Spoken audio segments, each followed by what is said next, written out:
Nós temos essa noite a alegria e o privilégio de receber a pastora Tânia Tereza, né, que está aqui com a gente, seu esposo, pastor Otto, é isso? Pastor Otto também, né, está com a gente. Sejam bem-vindos, que Deus abençoe. Pastora Tânia, venha nos abençoar, que você possa abrir o coração para a palavra de Deus que será ministrada. Amém? A pastora depois pode apresentar também as demais irmãs que vieram, né, juntas. Isso. Mais seguro subir por ali. Essa escada aqui, mais ou menos. Ok. Escada mais ou menos e ainda uma câmera na ponta dela, né, pastor? Isso aí, pastora. Deus abençoe. Já se passa. Que horas eu preciso terminar? A hora que a senhora quiser. Ela está perguntando que horas é para acabar. Tem hora aí? Não. Ele não sabe o perigo que é falar isso para mim, viu? Ele não me conhece. Eu gosto muito de pregar, é o que eu mais gosto de fazer na vida. Tá. Eu quero agradecer a Deus o privilégio de estar aqui nessa noite, servindo ao corpo de Cristo que se reúne nesse lugar. Eu sei que vieram pessoas de diferentes lugares do Rio de Janeiro, de encontro já de primeiro um casal que veio da Urca. Levanta a mão aí, atravessou, conheci Manaus esse casal. Nos encontramos em Manaus, em plena beira de rio, dentro de barco, e aí tive a alegria de encontrá-los aqui. E eu sei que tem muitos irmãos de muitos lugares, então é uma alegria, é um privilégio estar aqui fazendo aquilo que eu mais gosto, falando da palavra do nosso Deus. E eu quero agradecer a Deus esse privilégio. Pai, muito obrigada. O Senhor sabe o quanto meu coração se alegra pela oportunidade de ministrar em mais um lugar onde o teu povo se reúne. O Senhor sabe, Deus, que eu entendo que é um grande privilégio. O Senhor poderia fazer tudo o que está no teu coração, pelo teu espírito ou pela instrumentalidade dos teus anjos, mas o Senhor escolhe fazer pela instrumentalidade de pessoas, e nós nos alegramos por isso. Usa-me, Pai, para o louvor da tua glória. Fala comigo e através de mim, para que nós possamos verdadeiramente sair desse lugar edificados. Nós te agradecemos e oramos em nome de Jesus. Amém? Amém. Nós trouxemos um pouco de material, algumas pessoas pediram para trazer, porque o nosso material só é disponível nos lugares onde nós estamos, ou até enviamos pelos correios, não tem nas livrarias, não é distribuído por nenhuma editora. E dentro do que trouxemos uns livros, trouxemos DVDs, e temos mais do que isso. E se você tiver interesse, é só entrar no meu site e pedir a lista de material, nós mandamos, depois você escolhe e mandamos pelo correio. Mas trouxemos aqui a história que é a minha biografia, Drogas, Docinhos e Abuso Sexual. Uma história de uma família disfuncional, uma história de uma improbabilidade, mas uma história de um milagre. O que era improvável aconteceu, não é? Deus nos livra, nos liberta e nos dá a alegria de termos dupla honra onde houve desonra na nossa vida. E aqui está resumido, é um livro que você pode presentear para ler em poucos minutos. A Verdade que Me Libertou é um livro que Deus me deu para evangelizar pessoas que estão enganadas, presas na idolatria. Pessoas que têm um bom coração, que estão certas, e que argumentam como, por exemplo, eu argumentava, eu dizia, eu não sou idólatra, essa imagem que tem aqui não é um Deus para mim, isso é como se fosse uma fotografia do meu pai, da minha mãe, da minha avó, mas não era verdade, porque eu nunca me ajoelhei diante de uma fotografia de pai, de vó, de mãe, nunca fiz procissão para elas, nunca acendi velas, mas na cegueira da idolatria eu argumentava dessa maneira. Ou então eu dizia, não, eu não dou os atributos de Deus para Maria, não é isso que eu faço. Eu apenas a tenho como a mãe do Senhor, mas não é como Deus para mim. Mas, na verdade, eu acreditava que ela tinha onipresença, onisciência e onipotência, que são atributos de Deus. Eu acreditava que respondia para o Brasil, respondia para o México e respondia para Portugal, tudo ao mesmo tempo, os pedidos de oração, os clamores, e dava a ela, então, atributos que só Deus tem. E todas as vezes que alguém me abordava, eu respondia sempre com uma palavra de engano. E aí, hoje, conhecendo o Senhor e conhecendo a verdade, eu descobri que nós temos que mostrar o engano. Não temos que atacar a idolatria, mas temos que mostrar o engano. E esse livro tem sido bênção para evangelizar idólatras. Princípios bíblicos para casamento. Nós dois, eu e pastor Otto, ministramos muito em eventos de casais e resolvemos produzir um livro, porque nós descobrimos que o que tem destruído famílias não são grandes problemas, são pequenos problemas que não são tratados e que se tornam grandes problemas. As raposas comem as vinhas, mas as raposinhas também comem as vinhas. Então, coisas que são muito pequenas aparentemente, mas que corroem, como uma dinamite corrói a estrutura de um prédio. Dentre os DVDs, eu trouxe um sobre aborto. É uma palavra muito forte. É uma palavra que confronta muito as pessoas que um dia, por alguma maneira inadvertidamente, participaram de qualquer histórico de aborto, seja fazendo aborto, seja emprestando dinheiro para alguém fazer, seja acompanhando alguém numa clínica de aborto, ou silenciando com omissão quando ouviu alguém dizer que faria um aborto. Todas essas pessoas estão comprometidas espiritualmente com o derramamento de sangue. Quando Rebeca, grávida de Esaú e Jacó, chega diante de Deus e fala para Deus: tem uma confusão aqui no meu ventre.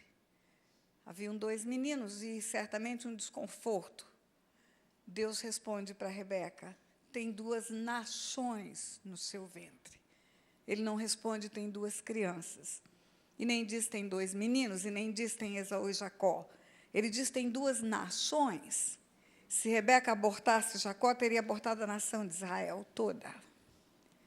Um aborto é um aborto de um filho, de neto, de bisneto, de tataraneto, gerações. É derramamento de sangue de gerações. E as consequências espirituais são terríveis no meio das famílias, por causa desse derramamento de sangue.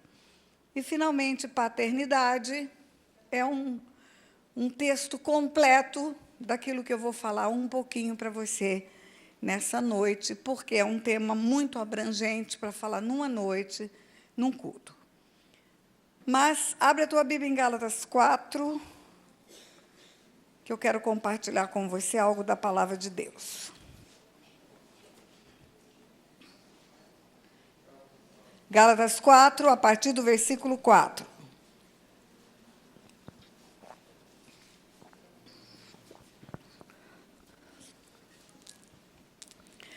Primeiro, diga para quem está do teu lado: esta é uma noite de libertação.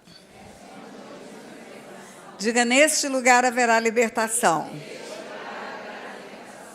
E se você pensa que libertação é só expulsão de demônio, você está muito enganada ou enganado.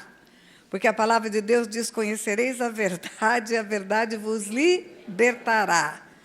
Talvez a verdade da palavra venha para libertar nessa noite.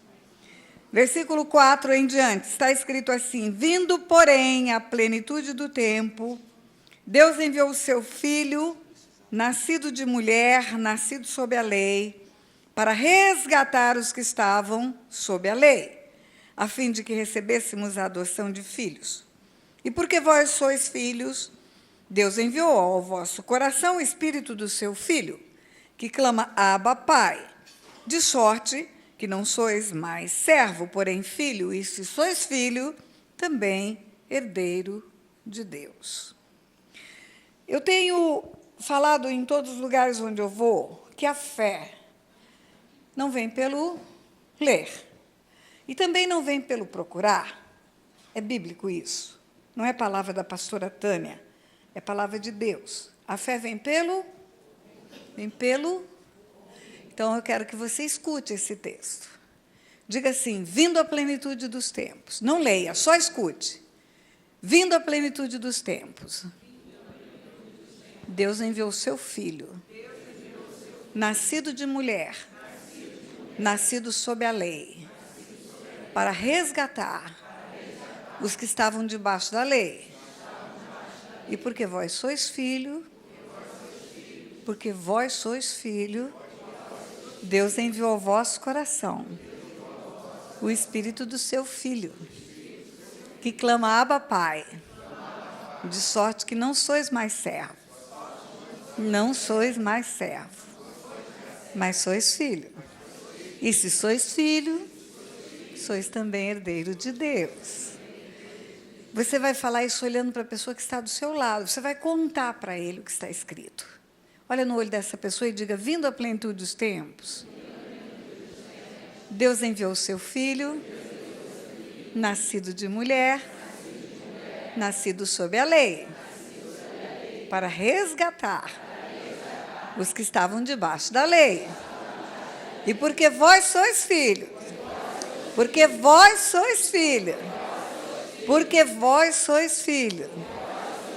Deus enviou ao vosso coração o Espírito do seu Filho, que clama: Abba, Pai, de sorte que não sois mais servos.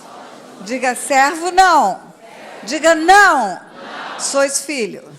E se sois filho, sois também herdeiro de Deus. Diga: glória a Deus.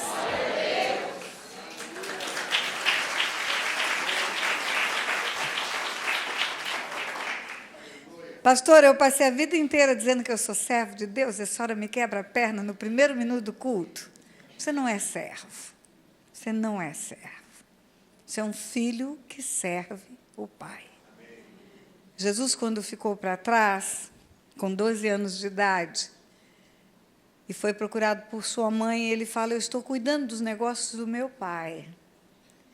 O servo trabalha para garantir o emprego. O servo trabalha para manter uma relação de senhor e de empregado. O filho, não. O filho não trabalha por causa disso. O filho trabalha porque os negócios do pai são a sua herança. Ele é o herdeiro do pai. O filho tem privilégios, tem intimidades. Quantos aqui têm filhos? E quantos aqui têm empregados? Seja empregados do comércio, do seu negócio. Quantos têm empregados? Nem muitos, mas você já sabe, porque já viu em algum filme, já viu em alguma novela, já viu a situação de uma família que tem filho e que tem empregado. Você sabe que filho tem privilégios que empregados não têm. Filho tem relacionamentos que empregados não têm. Os filhos têm um lugar especial de intimidade com o pai. Eu vou contar só um episódio. Só um episódio. Eu tenho filhos e tenho servos.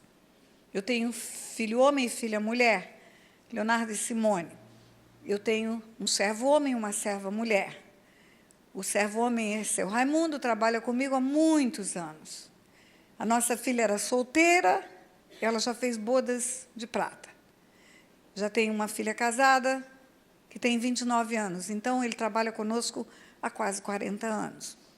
E tem uma serva.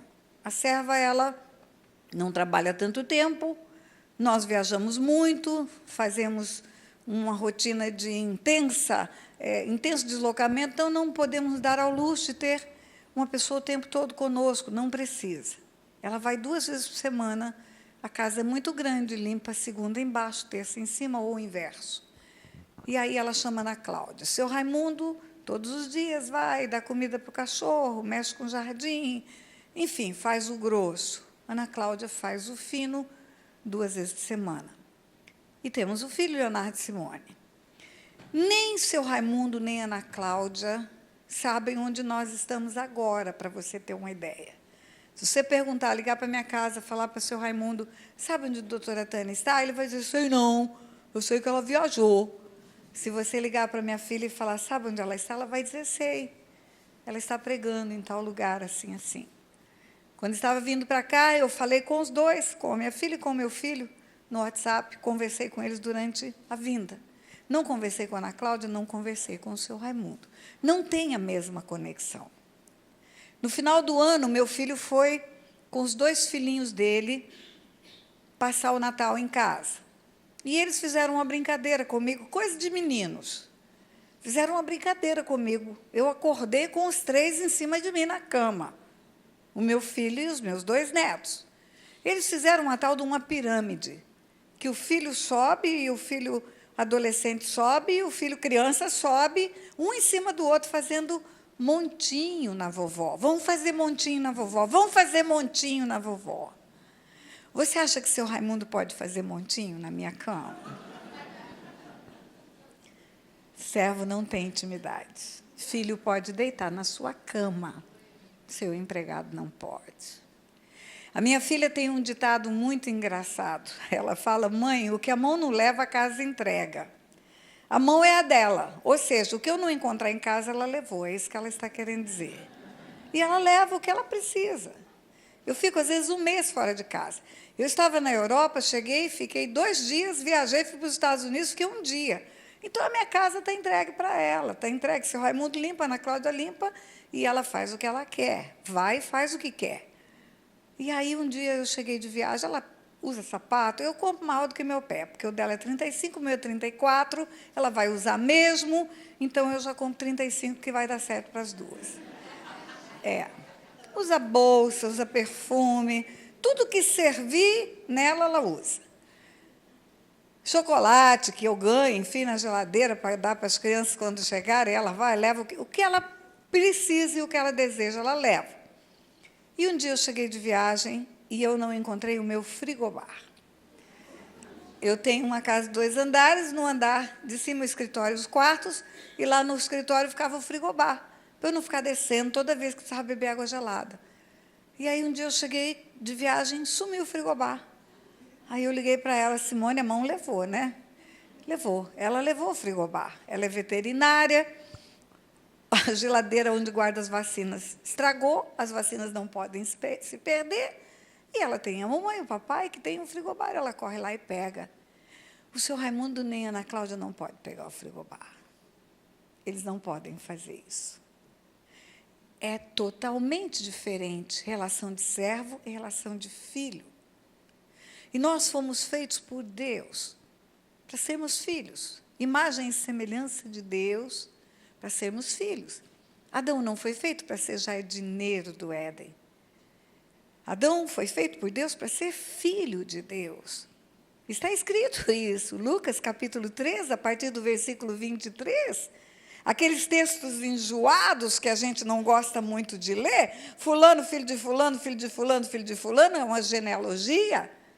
Começa Jesus, filho de José, José, filho de Eli, Eli, filho de Matate, até chegar no versículo 38, Lucas 3, 38.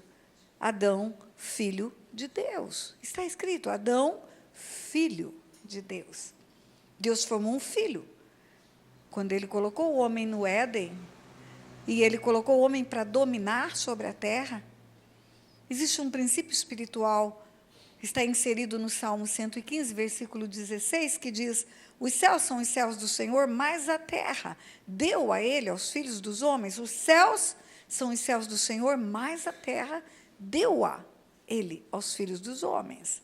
Depois, quando você vê a criação, Deus fazer tudo perfeito, tudo bom, e vendo que era bom, e vendo que era bom, quando ele faz tudo, Gênesis 1, 26, também disse Deus: façamos o homem à nossa imagem, conforme a nossa semelhança, e tenha ele domínio sobre tudo, sobre os animais que voam, que nadam, que rastejam, sobre toda a terra.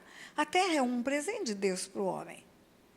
Você pode pensar, mas, pastor, há uma contradição, porque tem também um versículo que diz: a terra, sua plenitude, todos os que nela habitam são do Senhor. Não, queridos, não tem contradição. A palavra de Deus, ela me faz entender princípios espirituais que são princípios jurídicos também. Eu falo que Deus me fez juíza para entender o mundo espiritual. O conceito jurídico de propriedade é diferente do conceito jurídico de domínio. O proprietário desse lugar Pode destruir, como Deus vai destruir a terra e fazer nova terra. Pode vender, pode mudar a estrutura. O que ocupa como inquilino, ou como alguém que tem o privilégio de filho de estar numa casa que é do papai, ele não pode vender, a escritura não está em nome dele, nem o registro de imóveis. O direito de vender, de comprar, de destruir é do proprietário. Deus deu para o homem dominar, governar, administrar, gerir. Deus entregou a terra para o filho. O filho, ele formou tudo para o filho.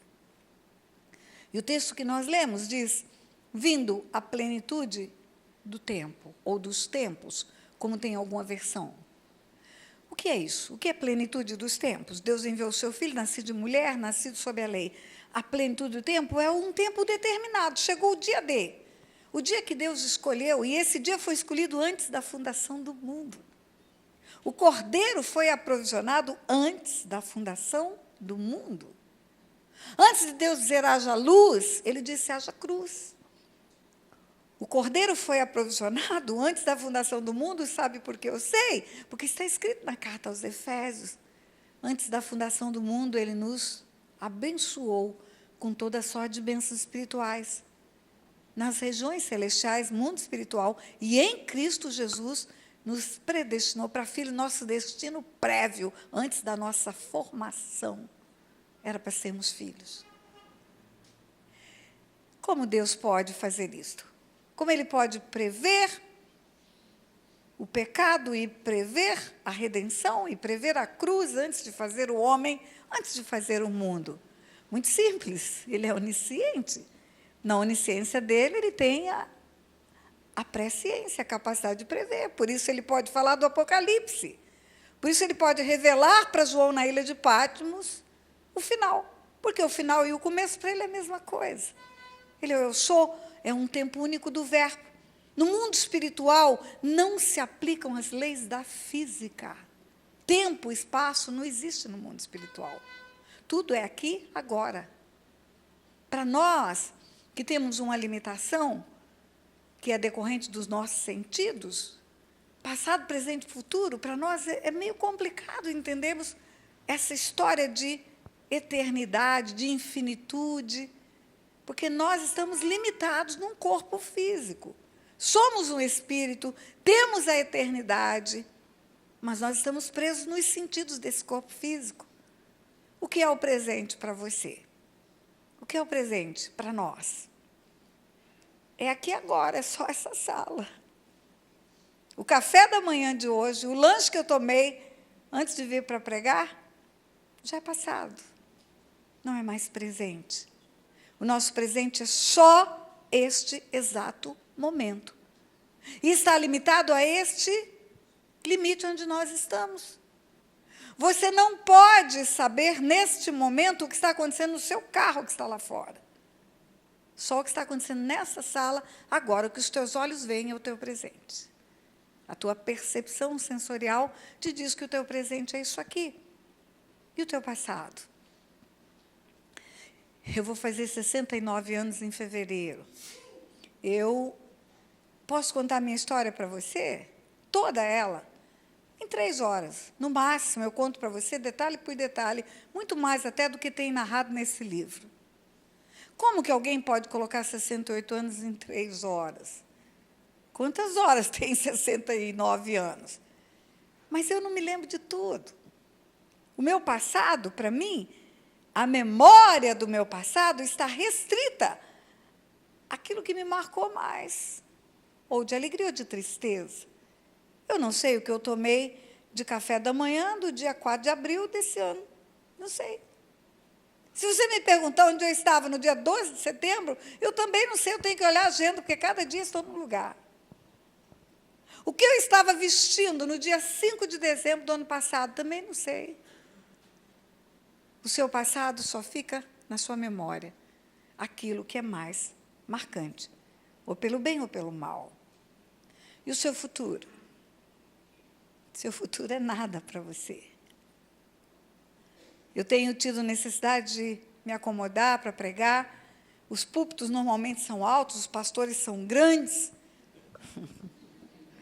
E eu preciso levantar esse braço para alcançar o púlpito e eu estou com limitação de movimentos, porque eu sofri uma queda. Eu fiz uma viagem missionária no Japão, em janeiro, e eu caí. Eu fui atender um casal no gabinete pastoral, íamos descer para o culto, eu ia fazer uma conferência, tinha um casal que não estava querendo ficar, e o pastor pediu: pastora, vai lá, vê se você segura eles.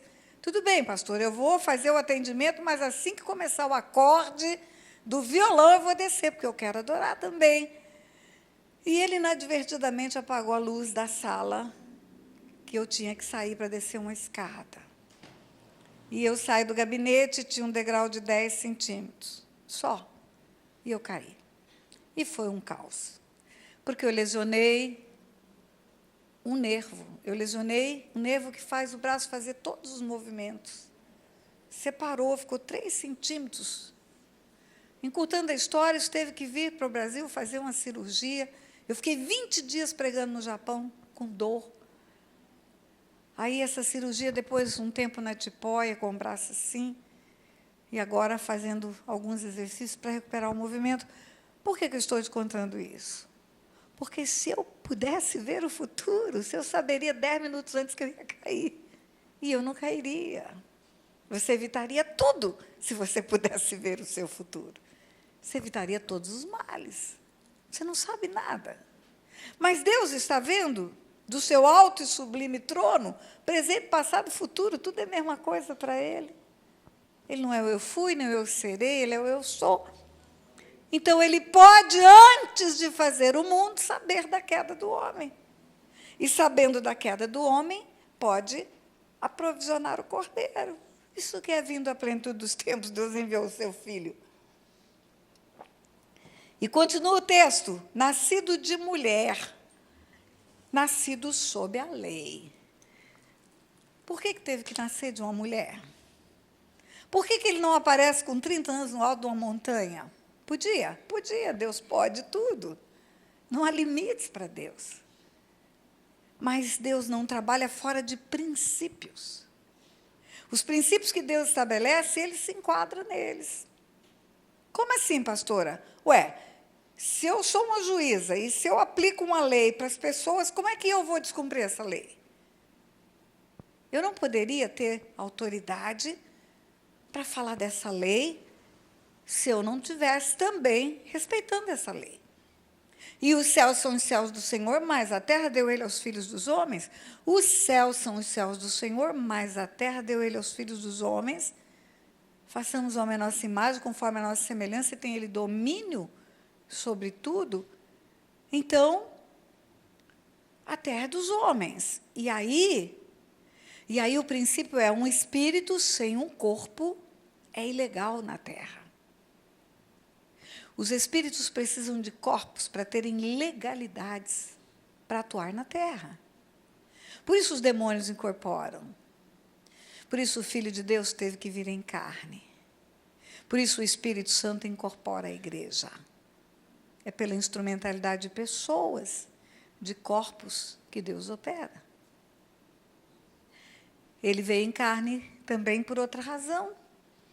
Ele veio em carne porque um dia foi dada autoridade ao homem. No mundo espiritual, o homem tinha autoridade para fazer o inimigo recuar.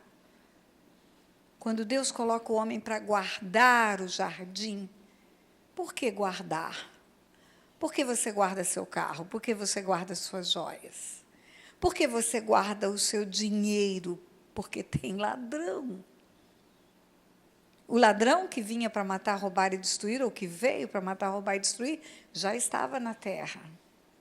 Já havia sido expulso do céu. Um anjo de luz já havia se tornado um príncipe de trevas. E Deus mandou o homem guardar o jardim. Guarda o jardim. E o homem não guardou o jardim. A mulher ela é muito atacada porque ela deu oportunidade para o inimigo convencê-la do pecado. Deus falava com ela na viração do dia, falava com o homem na viração do dia, mas bastou uma voz contrária. Ela ouviu. E ela influenciou o seu marido. O marido tinha 2 vozes só na cabeça dele. Ele só tinha 2 vozes no Éden, a voz de Deus e a voz dela. E ela foi capaz de influenciar o homem a não ouvir a voz de Deus. É por isso que Deus fala que a mulher sabe edificar a casa, porque ela tem o poder de influenciar a sua casa pela sua palavra, para edificar ou para derrubar. Tudo bem, não tenha dúvida de que houve influência da mulher para o pecado. Mas aonde estava Adão fazendo o quê? Quando o diabo entrou no jardim que ele tinha que guardar. Onde ele estava fazendo o quê? Quando o diabo conversava com a sua mulher, no jardim que ele tinha que guardar. E onde ele estava fazendo o quê? Quando a mulher noticiou que o inimigo estava no jardim, era uma serpente incorporada, e ele não falou, vamos colocá-la para fora. Nós vamos acabar com esse negócio e você se arrependa. Vamos nos apresentar diante de Deus confessando o seu pecado. E vamos voltar a estaca zero. E ele simplesmente disse, ok, estamos juntos. Ele não guardou o jardim. E aí, sabe o que aconteceu? Deus tirou a autoridade. Deus tirou a autoridade espiritual que deu ao homem quando colocou o homem na terra. Por isso que você vai ler o Velho Testamento inteirinho e não vai ver ninguém, absolutamente ninguém, expulsando demônio no Velho Testamento. Não tem uma hipótese. Não tem uma hipótese do homem ter uma palavra de autoridade e fazer um demônio recuar no Velho Testamento. Você vai ver textos onde Deus diz, eu repreenderei o devorador. Ou você vai ver textos onde o profeta diz, o Senhor te escolheu Jerusalém, te repreenda Satanás. Ou ainda vai ver o texto de Davi, dedilhando um instrumento, e o demônio que estava em Saul afastava-se pela manifestação do Espírito Santo de Deus. Mas não havia autoridade em Davi para falar, sai e não volta mais. O homem perdeu a autoridade, porque negligenciou a autoridade. E aí, pelo princípio espiritual, de que os céus são os céus do Senhor, mas a terra deu ele aos filhos dos homens, ele precisava devolver a autoridade para um homem. A autoridade para voltar para a terra tinha que voltar em um homem. E aí voltou no Jordão. Quando a Trindade se reuniu, é outro princípio espiritual. Pai, Filho e Espírito Santo, quando eles se juntam na terra, alguma coisa do céu vem para a terra. Lá, no princípio das coisas, os cientistas dizem que houve uma explosão, um Big Bang. Mas não é isso, nós sabemos, o Espírito pairava sobre a face das águas. O Pai dizia, haja, e o Filho, que é a palavra, que é o verbo que habitou entre nós, junto com o Pai, junto com o Espírito, chamava a existência o que não existia. Pai, Filho e Espírito Santo juntos, alguma coisa vem do céu para a terra. Quando foi para confundir a língua, na Torre de Babel, o intento do homem de chegar ao céu pela própria força, sabe o que o Pai disse? Desçamos e confundamos a linguagem plural, 3 pessoas, Pai, Filho e Espírito Santo.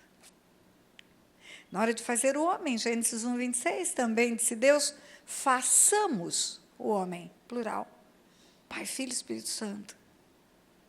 E aí tudo que acontece na terra, quando é espiritual, quando vem do céu, os 3 estão juntos. A sua e a minha conversão, por exemplo, a Bíblia fala que Deus amou o mundo de tal maneira que deu o Filho para salvar o mundo. Ele não quer que nenhum se perca, nenhum pereça. A vontade do Pai é essa, salvar o mundo. São 8 bilhões aproximadamente de pessoas sobre a face da terra, mas não estão todas salvas. A vontade do Pai é que estejam, mas para que a vontade do Pai aconteça, precisa do Filho e do Espírito juntos. Quem está salvo? Quem recebe o Filho, recebe o Espírito, o penhor da salvação. A Trindade, quando a Trindade se junta, a vontade do Pai acontece. A vontade do pai era mandar o filho para a barriga de Maria, porque precisava dar uma carne para ele ter autoridade para andar na terra. E aí, chega um anjo e fala para ela, vai descer sobre você o Espírito Santo. O poder do Altíssimo vai te envolver.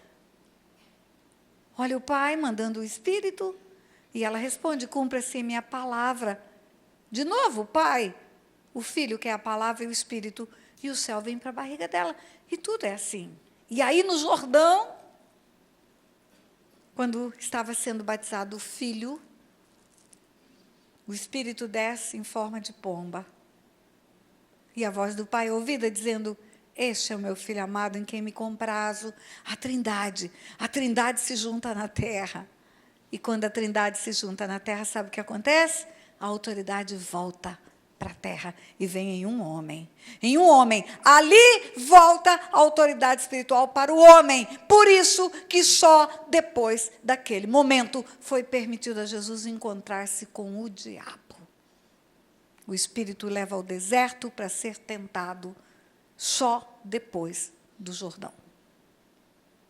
Também ele veio em carne por isso, para que a autoridade voltasse para a terra em um homem.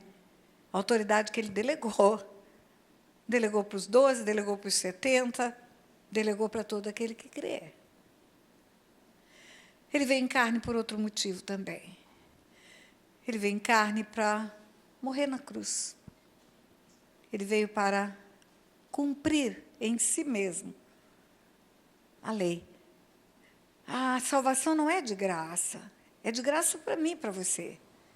Mas ela teve um preço altíssimo na cruz. Ela teve um preço de sangue. Um sangue foi derramado na cruz. O escrito da dívida sua foi rasgada, mas ele pagou a dívida. Ele pagou a conta. Morreu no meu e no seu lugar. É como se alguém fosse ao banco, você tivesse uma dívida fabulosa e ele deixasse um cheque para pagar a sua conta. A conta tem que ser paga. Você fica livre dela, mas alguém paga essa conta. E tem gente que é tão fora de compreensão dessa redenção, que você fala assim, você quer que Jesus pague a sua conta? Vou pensar.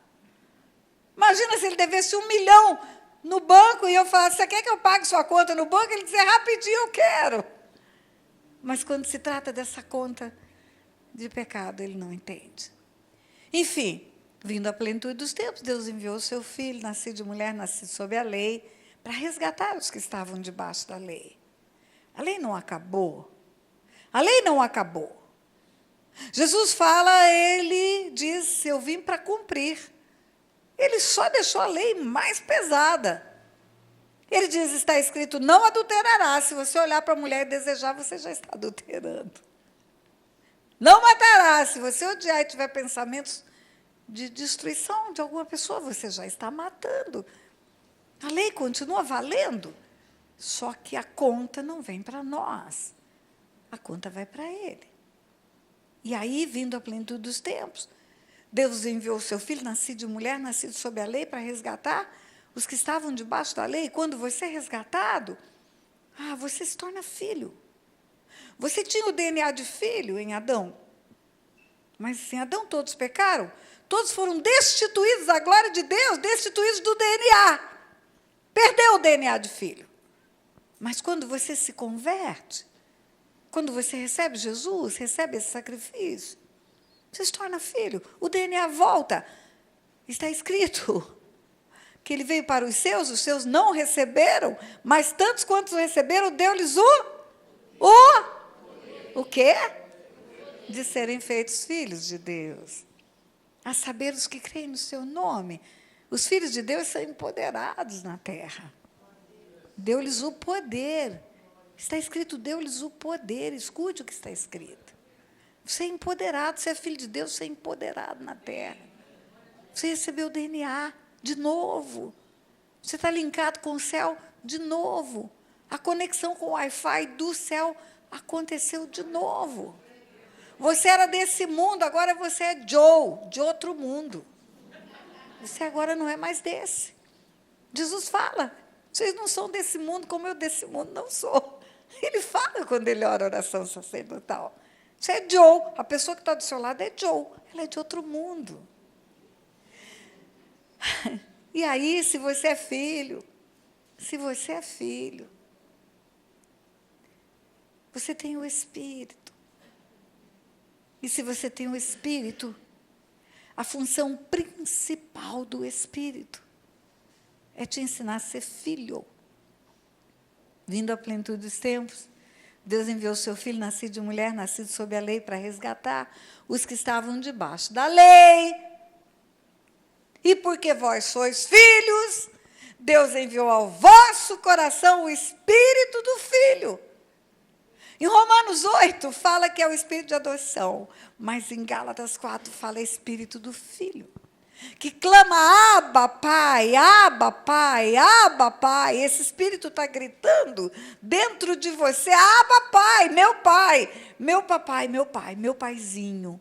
Abba, Pai é paizinho, é pai querido, painho, papito. Abba, Pai é uma forma carinhosa de um filho falar com o pai. Ele é o Shaddai, pastora, todo-poderoso, verdade, mas ele é Abba, Pai também. Ele é todo-poderoso, mas ele é o papai. E ele enviou ao nosso coração o Espírito do Filho para ensinar isso para nós. Então, como é mesmo? Ele cria o mundo, ele faz um filho, ele quer ter intimidade, ele quer visitar esse filho na viração do dia, ele quer contar os segredos do mundo espiritual para esse filho vira as costas para ele, perde o DNA, ele não desiste. Ele sabia antes de fazer o filho que o filho faria isso, e ele provê a remissão. Ele traz o unigênito dele para morrer na cruz no lugar do homem, e depois ele dá o Espírito para que esse homem possa ser filho de novo. E Deus não tem plano B. Sabe por que eu sei? Porque em Apocalipse 21, versículo 7, último livro, penúltimo capítulo, está escrito assim: o vencedor herdará todas estas coisas, eu lhe serei Deus e ele me será filho. Eu lhe serei Deus e ele me será filho. O plano de ser pai é eterno. Filhos e filhas na face da terra e na eternidade. Pastora, mas no Velho Testamento, antes de Jesus vir ao mundo, antes de morrer na cruz, antes de nós nos tornarmos filhos, ele queria ser pai, ele sempre quis. Tem tantos textos de profetas que ele diz sobre a sua paternidade. O texto mais lindo está em Oséias. Quando Israel era menino, eu o amei. E do Egito eu chamei meu filho. Meu povo, meu filho. Pai, ele é pai. Quando Jesus veio ao mundo, queridos, ele veio ensinar também essa paternidade. Dentre os papéis que ele fez, foi de mostrar aos homens como é ser filho de Deus. Os fariseus oravam aquelas orações impostadas, cheias de empáfia, nas praças. Ele chegou e disse: quando você orar, você fala Pai Nosso. Fala Pai Nosso. Quando você der esmola, não faça alarde. Sua mão direita vê o que a sua esquerda fez, ou o contrário. O vosso Pai, que vem em secreto, vai te recompensar. Quando você jejuar, não fica de cara comprida, toma banho. O vosso Pai, que vem em secreto, vai te recompensar. Você está preocupado com a crise? Você está preocupado com o futuro? Fica não. O vosso Pai alimenta as aves do céu, veste os lírios do campo. Não vai te deixar faltar nada.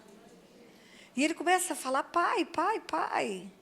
Você sabia que esse é o cerne da acusação contra ele? Heresia. Herege. Como é que um homem diz que é filho de Deus?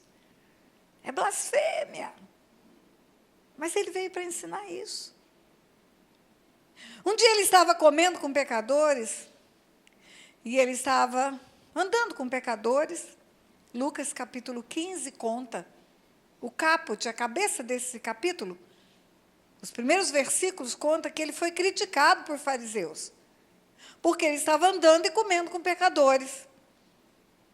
E aí ele começa a responder aos fariseus através de parábolas. O que eram parábolas? Parábolas eram histórias do cotidiano.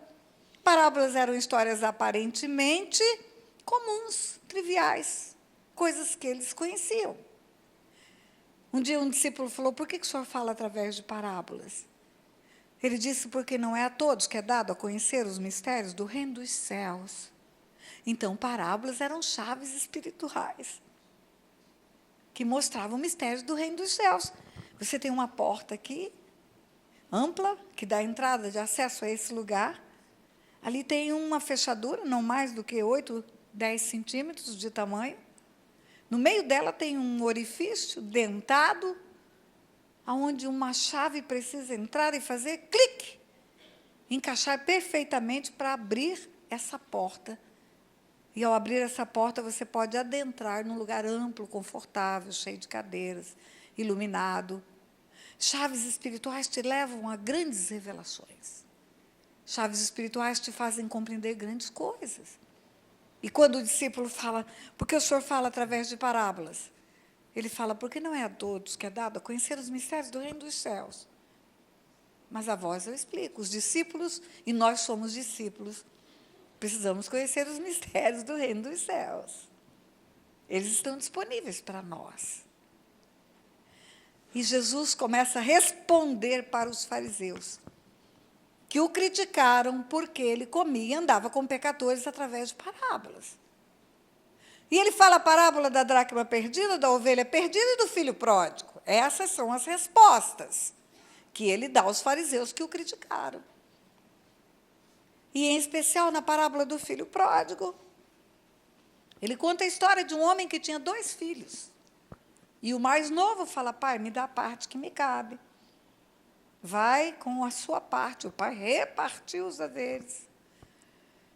Pega o que o pai lhe deu e vai viver dissolutamente. Perde tudo. E aí, quando está no fundo do poço, porque separado do pai, vai ficar no fundo do poço mesmo. Separado da luz, está à disposição das trevas. Não tem zona neutra no mundo espiritual, ou é luz ou é trevas. Quando Jesus fala: o ladrão não vem senão somente para matar, roubar e destruir. Mas eu vim para que tenham vida e a tenham em abundância. João 10, 10. O ladrão não vem senão somente para matar, roubar e destruir. Mas eu vim para que tenham vida e a tenham em abundância. Algumas pessoas pensam que Jesus está falando de eternidade. Não está, não. Ele está falando da vida aqui agora. Sabe por que eu sei?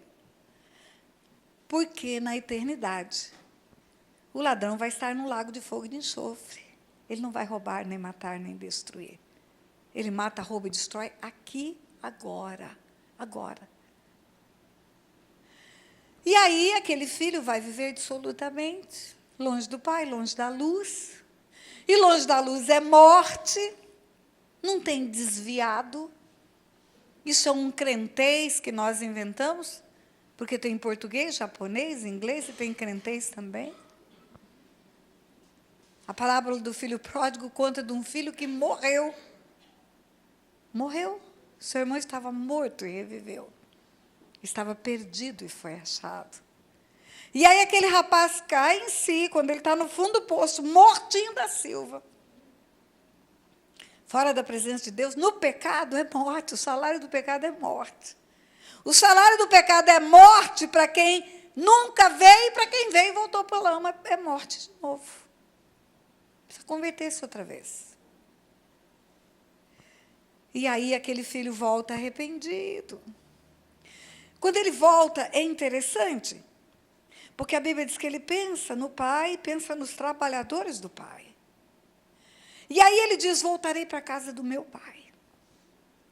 E direi: pai, pequei contra os céus diante de ti. E direi: pai, eu não sou digno de ser chamado teu filho. Pai, trata-me como um dos teus trabalhadores. E ele fala a palavra pai, ele pensa e ele fala num total de 5 vezes: pai, pai, pai, pai. Então, ele faz um plano de voltar, convicto de que o pai não vai mais dar a ele o papel de filho, mas vai dar o papel de servo. Talvez, com um pouco de boa vontade, eu possa servir o meu pai. Porque filho não dá para ser mais, eu perdi a herança. Sois filhos, logo sois herdeiros. Eu não tenho mais herança, eu botei minha herança fora. E ele volta pedindo para ser trabalhador. E eu acho que ele ensaiou aquilo a viagem toda. Voltarei para a casa do meu pai, direi para o meu pai, pai, não sou digno de ser chamado teu filho, pai, trata-me como um dos teus trabalhadores. Pai, eu não sou digno de ser chamado teu filho, pai, trata-me como um dos teus trabalhadores. É melhor ser teu servo nessa casa do que estar perdido como eu estou. Só que ele não conta com algo que é espetacular, é extraordinário. O arrependimento é eficaz para liberar a graça e a misericórdia. É instantânea, a graça e a misericórdia são instantâneas. A única coisa que Deus precisa é do arrependimento. Só isso. Remorso não é arrependimento. No remorso, o homem está preocupado na horizontal. O que eu fiz com fulano, minha reputação, a consequência do meu pecado, e tarará, tarará, tarará. Não, ele não está preocupado com ninguém, ele está preocupado com o Pai, com o céu. No arrependimento, o homem está preocupado com o céu. Davi, quando foi confrontado no seu adultério, no seu homicídio, ele fala, pequei contra os céus, pequei contra o Senhor. E aquele rapaz volta arrependido, caindo em si é arrependimento. E quando ele chega, ele é surpreendido, porque o arrependimento dele devolve o status quo anterior, devolve a posição de filho. O pai coloca o anel. O que é o anel? O anel é a autoridade, é o nome, é o brasão da família. Coloca a capa é a proteção, está sob a minha proteção. Coloca a sandália é o destino. Meu filho tem um destino junto comigo. Vai chegar em algum lugar. E aí o menino volta a ser filho. Só pelo arrependimento voltou a ter DNA de filho. Só pelo arrependimento restaurou a filiação. E tem um outro irmão. O outro irmão está no campo. Lembra que a parábola começa dizendo que o pai repartiu os haveres? Repartir é parte para esse, parte para aquele. E aquele que ficou com a parte que ficou, está no campo, trabalhando. Agora tem um pequeno probleminha esse rapaz. Ele é todo quadradinho, arrumadinho, certinho. Não foi viver absolutamente, não gastou tudo que tinha, não foi comer bolota de porco. Mas ele não tem coração de filho. Ele pensa que ele é servo. Ele volta do campo e as músicas estão acontecendo por causa da festa, e ele fala para o pai, eu te sirvo há tantos anos, e você nunca me deu nenhum cabrito para comemorar com os meus amigos. Eu te sirvo há tantos anos, e esse teu filho que foi gastar com meretrizes, agora merece a festa. Quando ele fala para o pai, eu sou teu servo e te sirvo há tantos anos, porque se eu te sirvo, eu sou teu servo. Sabe o que o pai responde para ele? Meu filho. Essa hora o pai está dizendo, você não é servo, não, você é filho. E o pai acrescenta, tudo que é meu é teu. Você é meu filho e você é o meu herdeiro. E aí, a parábola do filho pródigo não é para falar de alguém que conheceu o pai, que deixou o pai, que voltou para o pai. A parábola do filho pródigo é um confronto para os fariseus, que estão na casa do pai, mas não têm o coração de filhos. Estão na casa do pai e são servos.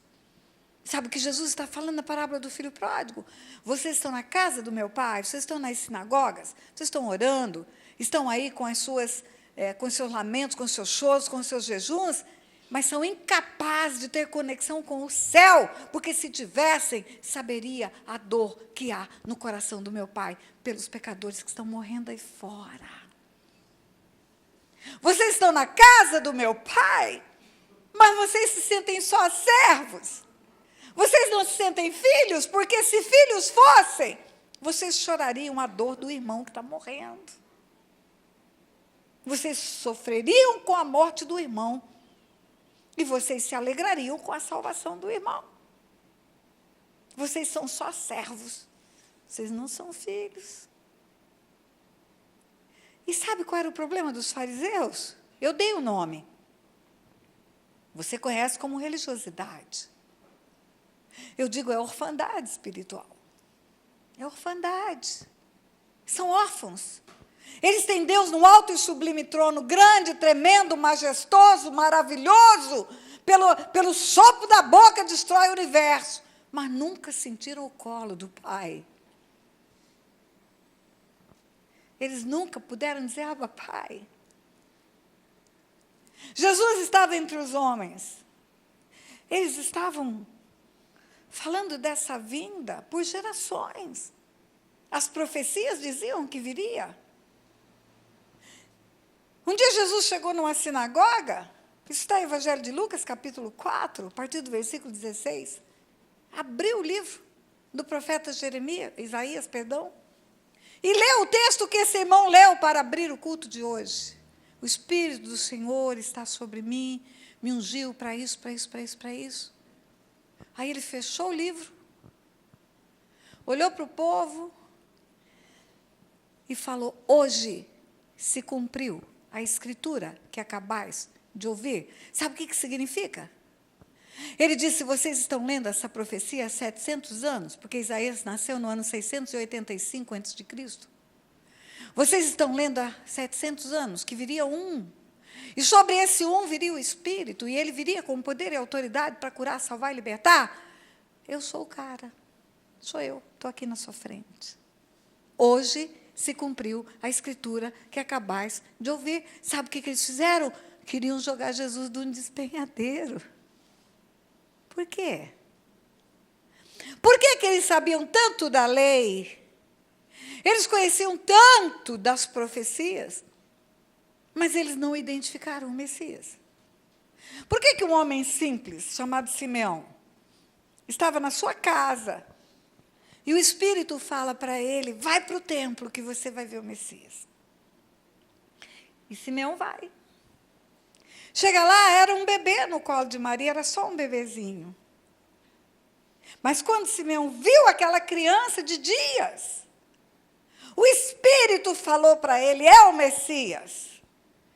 Simeão falou, agora eu posso descansar em paz, os meus olhos viram a salvação de Israel. Por quê? Por que aqueles que estavam no templo não identificaram o Messias em pé, dizendo, eu sou o Messias? Porque não tinham conexão com o Pai. Porque só tinha letra. Porque só tinha religiosidade. Só tinha conhecimento. Aonde é que o homem adquire conhecimento? No intelecto.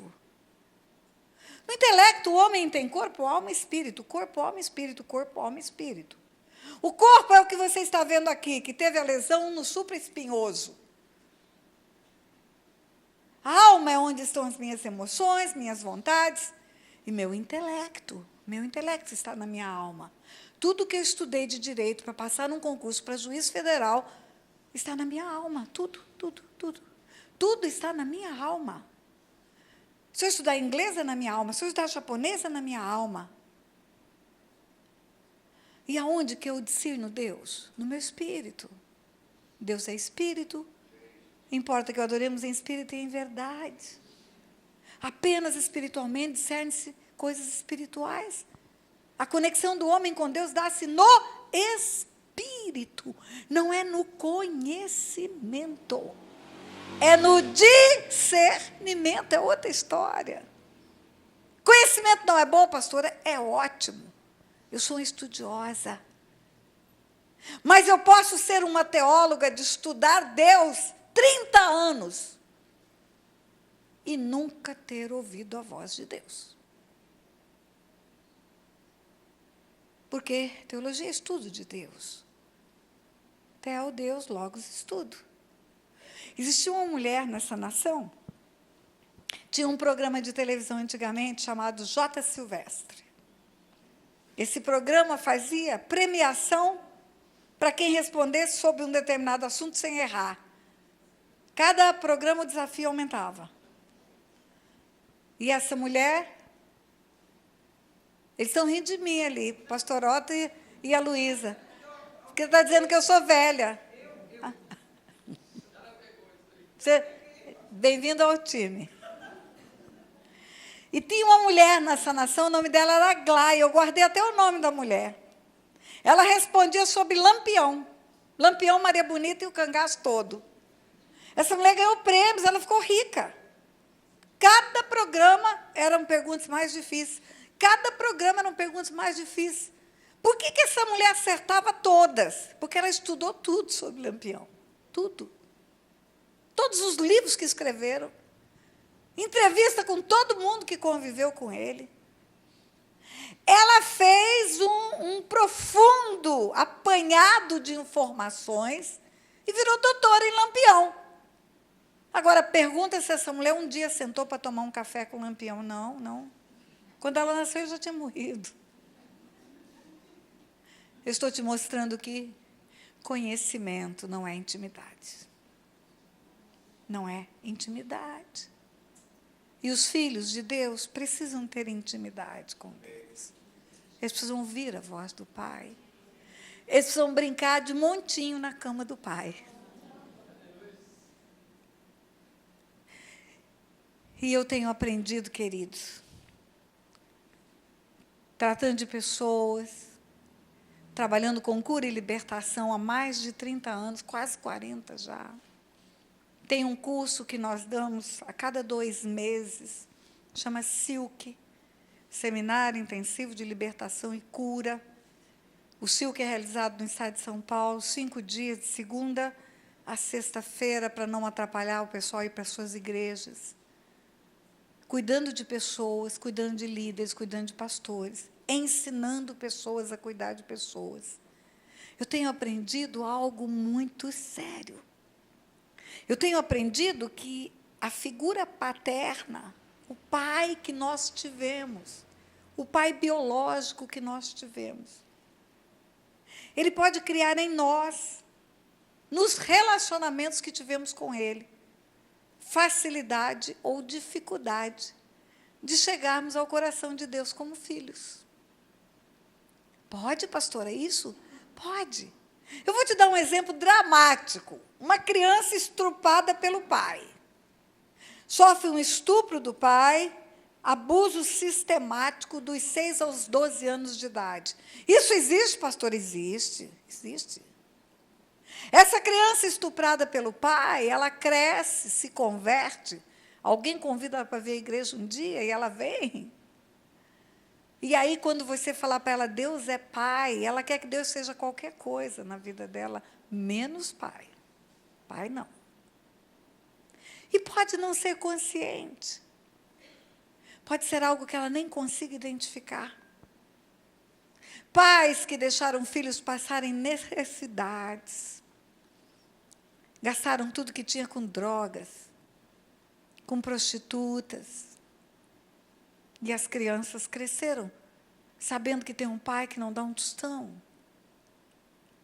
Para ela acreditar que Deus é provedor, ela não pode acreditar que Ele é pai.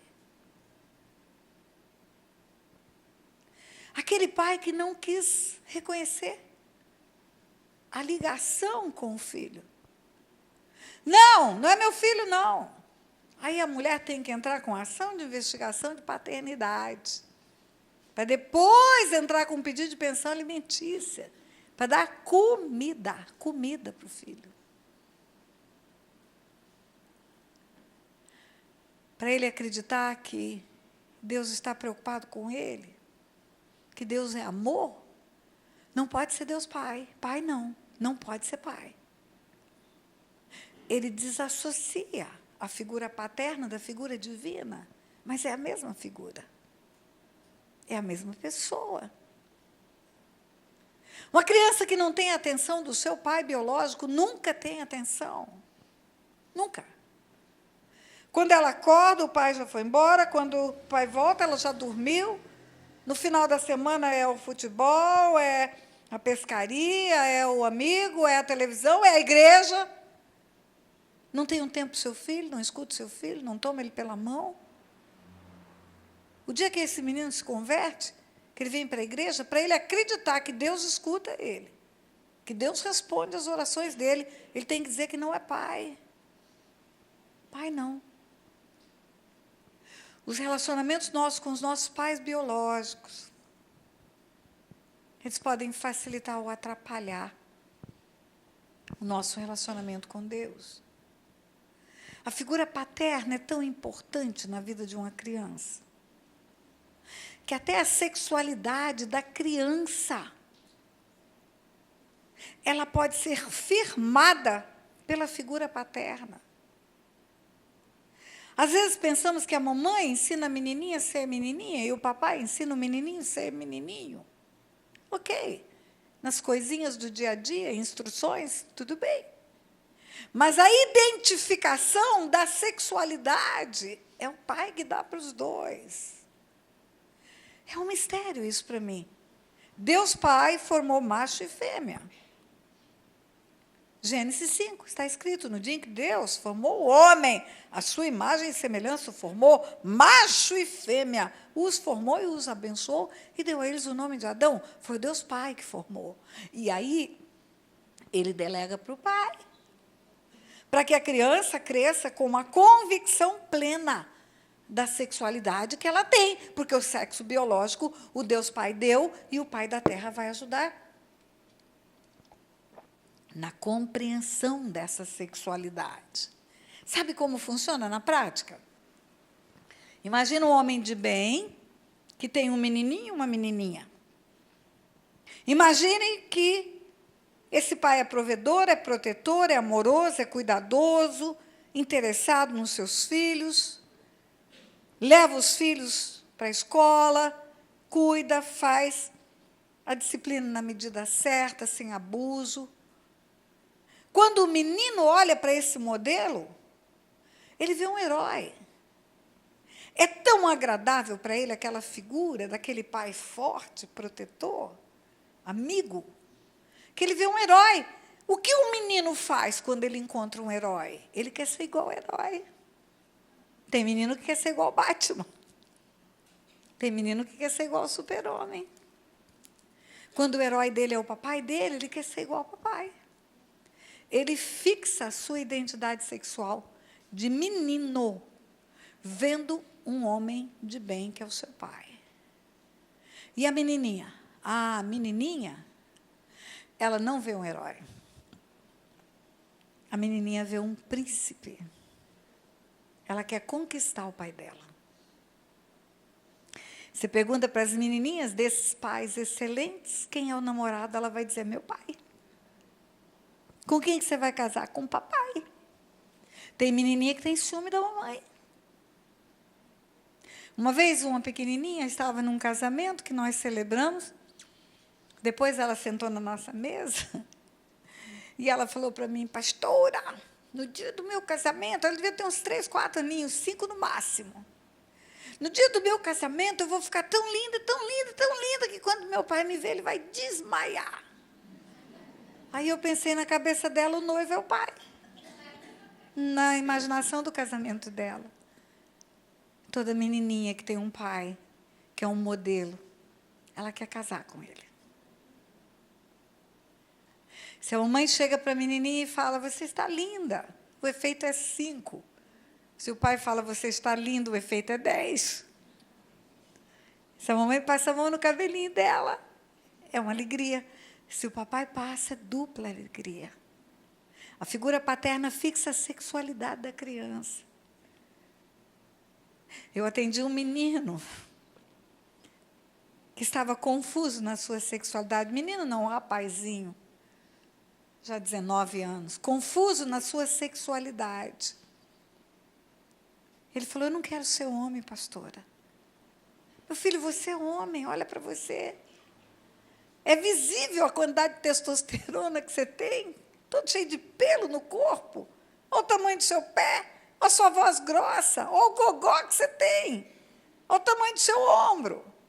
Mas eu não quero ser homem, pastora. Por quê? Porque o meu pai era homem, ele batia na minha mãe 2 vezes por dia, e domingo estava no púlpito da igreja pregando. Eu não quero ser homem, pastora.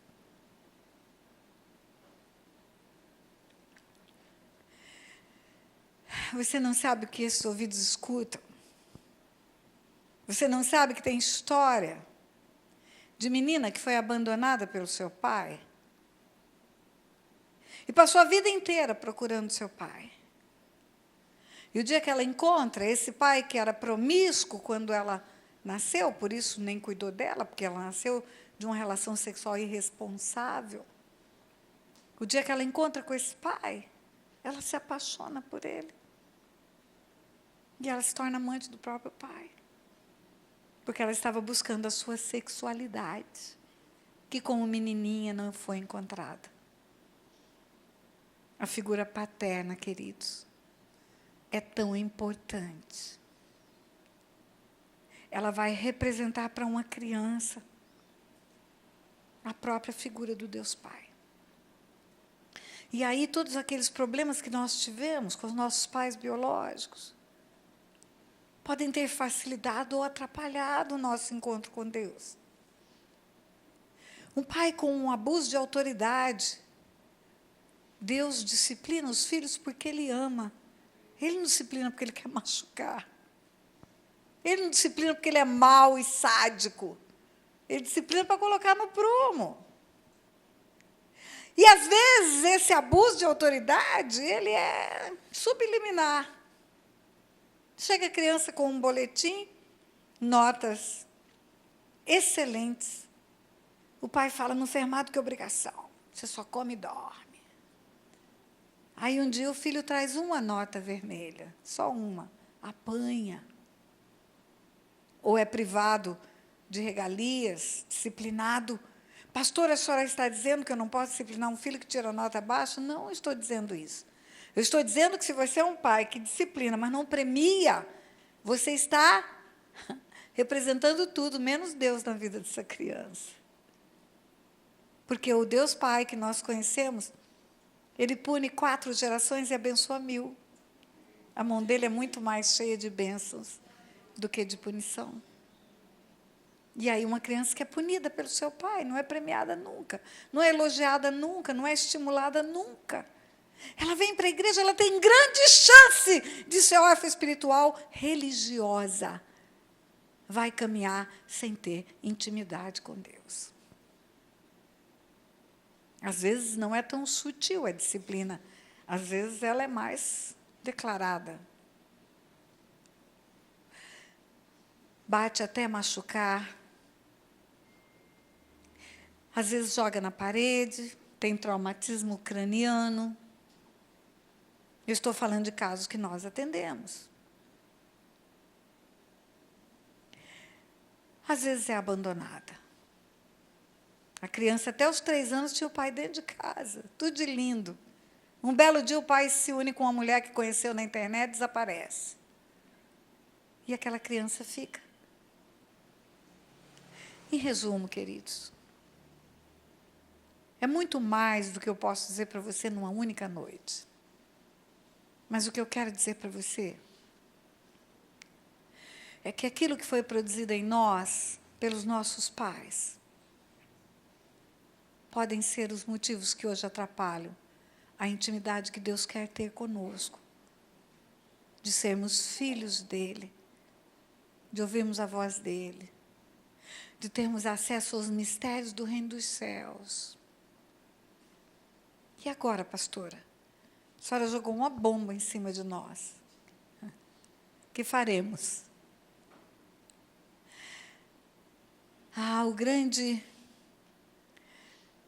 O grande segredo, sabe qual é? Não importa o que fizeram com você.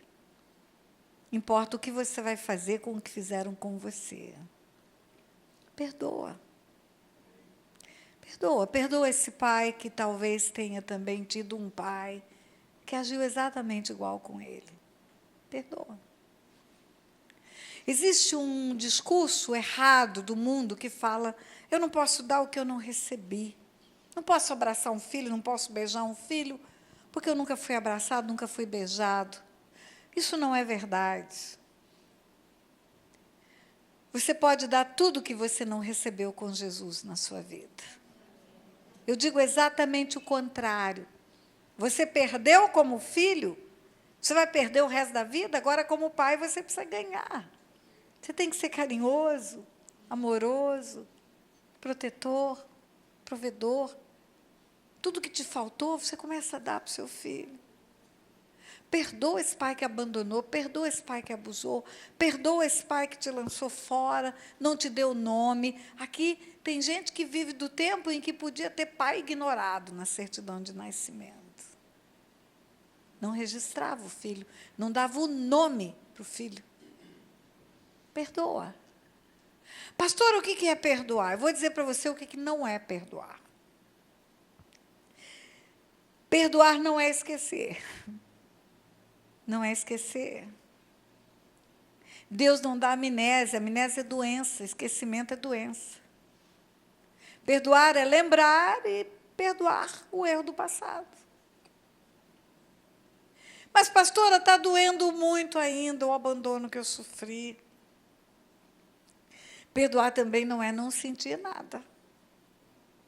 Você acha que Jesus na cruz, quando diz, Pai, perdoa porque não sabem o que fazem, você acha que Jesus estava naquela hora sem dor nenhuma?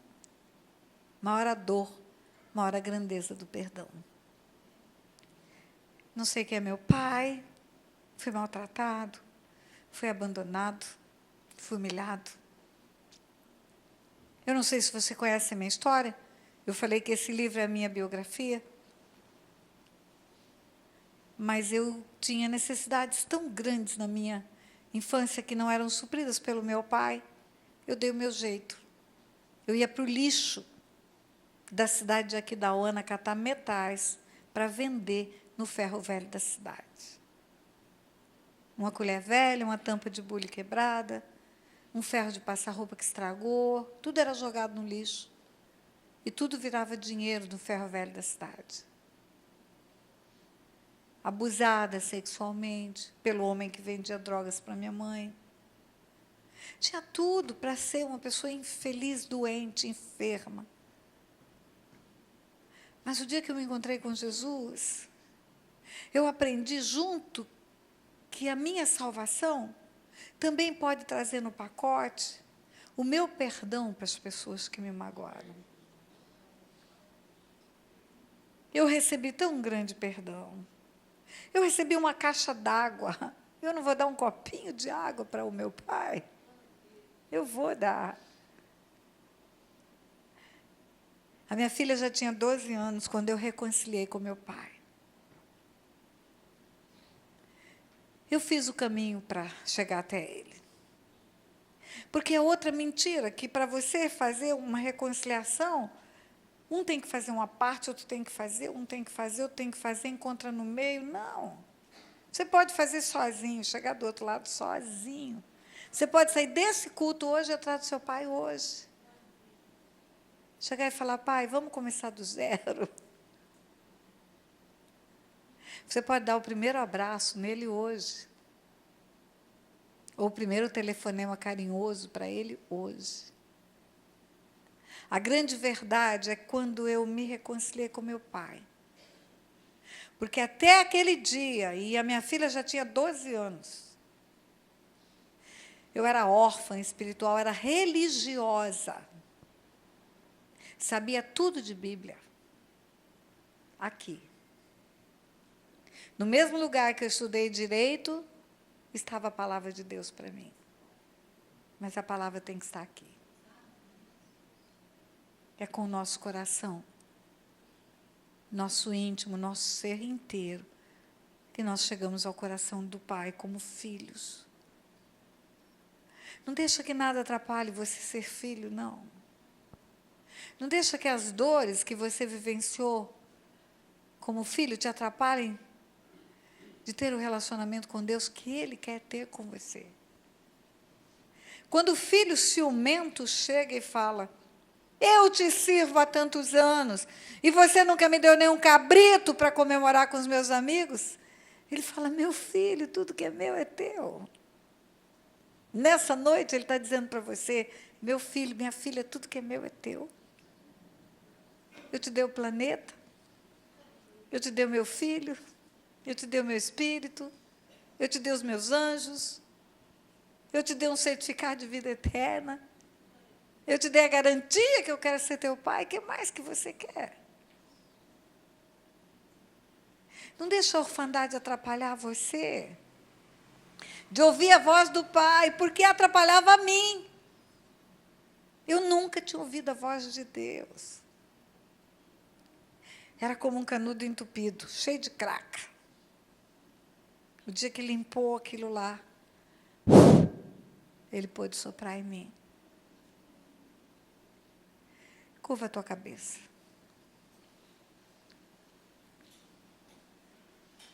Pai, em nome de Jesus, no poderoso nome do teu Filho Jesus, colocamos diante do teu trono de graça, Senhor, a tua palavra. Colocamos diante do teu trono de graça a tua igreja. Pedimos que pelo teu Espírito o Senhor prescrute os corações. Um dia teu filho Davi orou e falou, sonda o meu coração. Vê se há em mim algum caminho mau. Hoje eu falo, Pai, sonda os corações. Vê se há algo de orfandade dentro deles. Vê se há alguma área, Senhor, no nosso coração que impede chegar ao Senhor como filhos, filhos amados, de um Pai amoroso que o Senhor é. Que o Teu Espírito Santo possa, prescrutando o nosso coração, nos ajudar a identificar as machucaduras que tivemos, pelas surras exageradas, pelas palavras de maldição lançadas, pelas vezes, Pai, que nós queríamos um abraço e não tivemos, pelo choro que choramos, Pai, sozinhos no nosso quarto, pelas vezes, Pai, que esperávamos apenas um toque no nosso cabelo,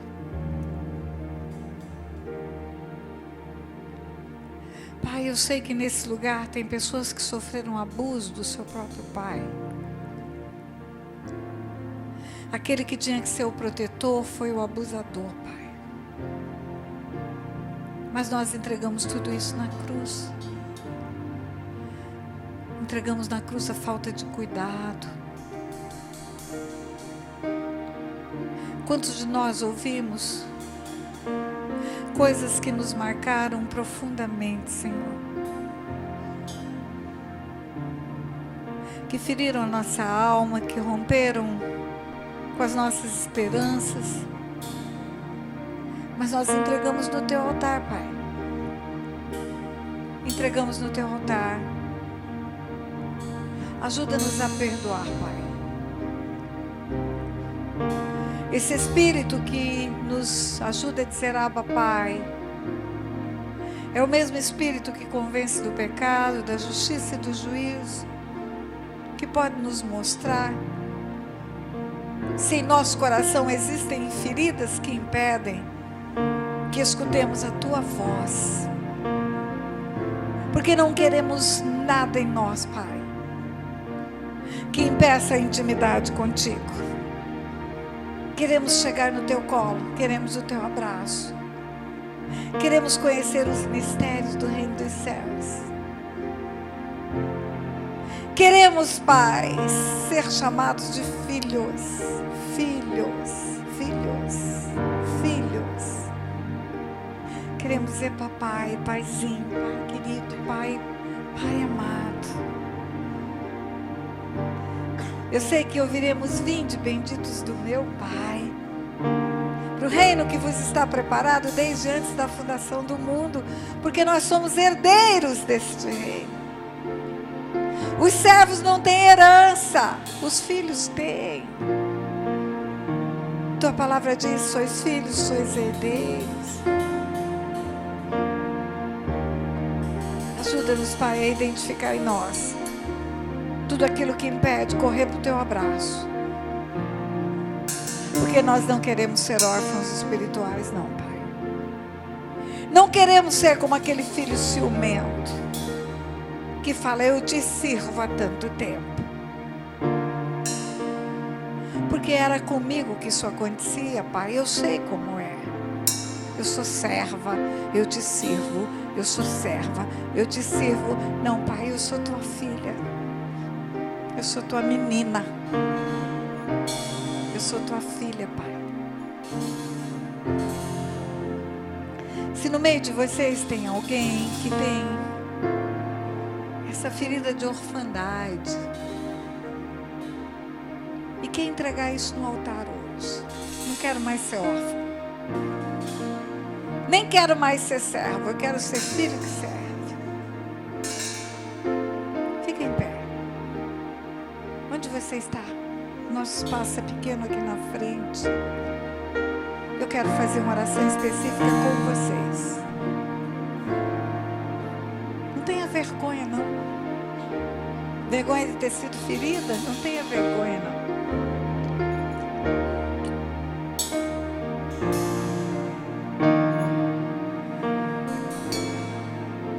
Pai, eis aí tuas filhas, Pai, tuas meninas, filhas formadas pelo Senhor, escolhidas pelo Senhor, Pai, para virem ao mundo neste tempo. O Senhor determinou o dia e a hora do nascimento delas, e como um pai, o Senhor espera o dia em que virão ao Senhor como filhas, dizendo: Abba, Pai. Também eu sei, Pai, que o Senhor espera o dia em que juntos viveremos com o Senhor, face a face. E isso será eterno, Pai. Quebra todas as barreiras, Senhor, que existem nesses corações. Faz elas sentirem o teu abraço de Pai. Faz elas sentirem a intimidade de filha com o Pai. Fala ao coração delas, Pai, surpreende-as. Fala com elas em sonhos. Fala com elas, Pai, de uma forma especial, única, individual. Para elas saberem o quanto são amadas pelo Senhor, Pai. Nós oramos, Pai, e agradecemos. Em nome de Jesus. Em nome de Jesus.